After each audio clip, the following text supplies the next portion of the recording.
कतरवादी, ये मारो फेंको की पॉलिसी नहीं चलेगी, नहीं चलेगी, ये मारो फेंको की पॉलिसी नहीं चलेगी। कट्टरवादी धर्म में दुनिया में तहलका मचा रखा है। किसी की खुशी इनको बर्दाश्त नहीं होती। जब कोई चैन से जीना चाहता है, उनको ये जीने नहीं देते। जब राम मंदिर की प्राण प्रतिष्ठा चल रही थी, तो ये मुंबई के मीरा रोड में पत्थरबाजी कर रहे थे, वो भी राम भक्तों के ऊपर। सारे देश विदेश में कट्टरवादी धर्म को कोई पसंद नहीं कर रहा।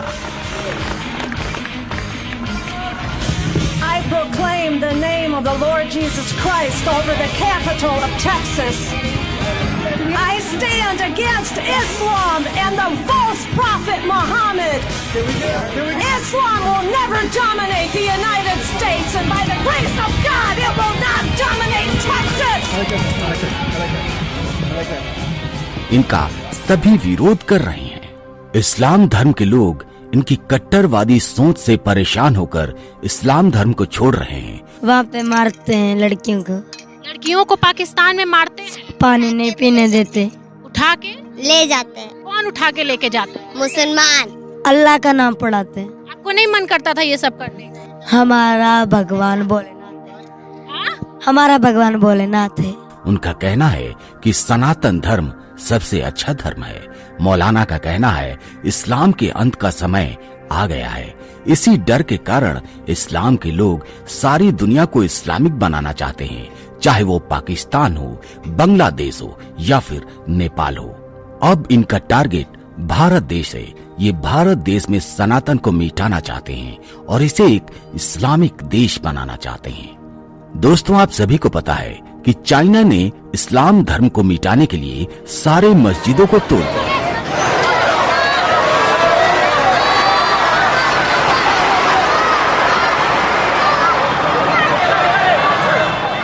नमाज पढ़ने पर बैन लगा दिया, दाढ़ी रखने पर जेल में डाल दिया जाता है।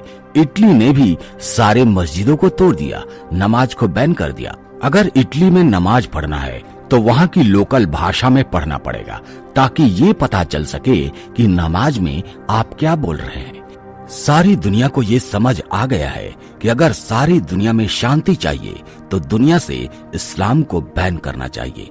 ये हम नहीं कह रहे, बल्कि पूरी दुनिया इसकी गवाही दे रही है।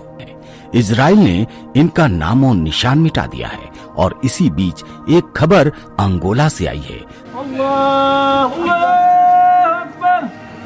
जी हाँ, अंगोला ने इस्लाम को बैन कर दिया है और ये कह दिया है कि सारे मुस्लिम लोग हमारे देश को छोड़कर चले जाओ, निकल जाओ। गिरा दी सारी मस्जिदें। इस्लाम धर्म और मुसलमानों पर पाबंदी लगाने वाला अंगोला दुनिया का पहला देश बन गया। अफ्रीकी अखबारों में छपी खबर के मुताबिक अफ्रीकी महाद्वीप के इस तटीय देश अंगोला की कल्चर मिनिस्टर रोजा क्रूज ने कहा कि न्याय और मानव अधिकार मंत्रालय ने इस्लाम को हमारे देश में कानूनी वैधता नहीं दी है। ऐसे में अगले नोटिस तक सभी मस्जिदें बंद रहेंगी। इसके अलावा इस तरह की खबरें भी हैं कि सरकार ने मस्जिदों को गिराए जाने के आदेश भी दे दिए हैं। मंत्री रोसा के मुताबिक ये फैसला देश में पनप रहे कई अवैध धार्मिक मतों को रोकने की कड़ी में लिया गया है।